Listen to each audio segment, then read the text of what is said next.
Many experts who feel that this could be the next serious epidemic plaguing the world have brought the H1N1 virus or swine flu to the attention of the public. There have been many misconceptions as to how one can help protect oneself from contracting this virus.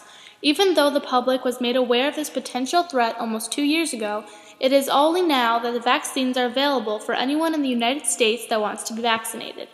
We are very lucky that this new strain of virus was not anywhere near as potent or as originally thought. However, there is always the chance that the virus could mutate or that the vaccine would not be effective and that a serious infection among the population of the US could occur.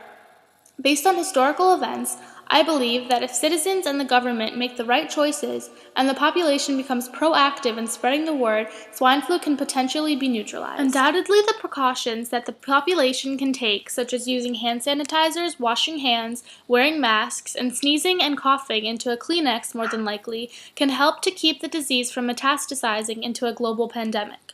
The human race was not always as fortunate as it is today. During medieval times, the bubonic plague, or Black Death as it was known, ravaged most of Europe and slaughtered 2/3 of the population.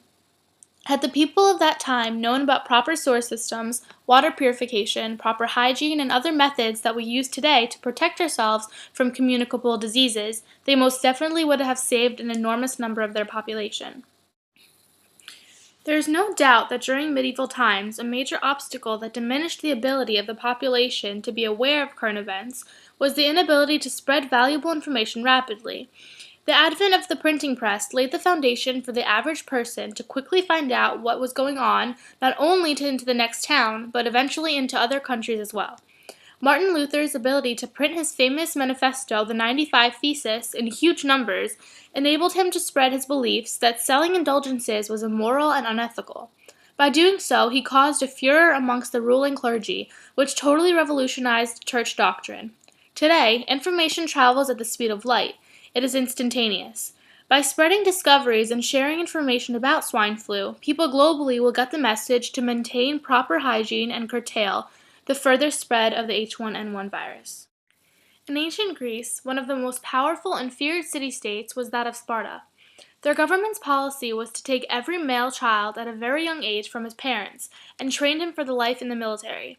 The training was extremely harsh, but it created one of the most powerful armies of its day.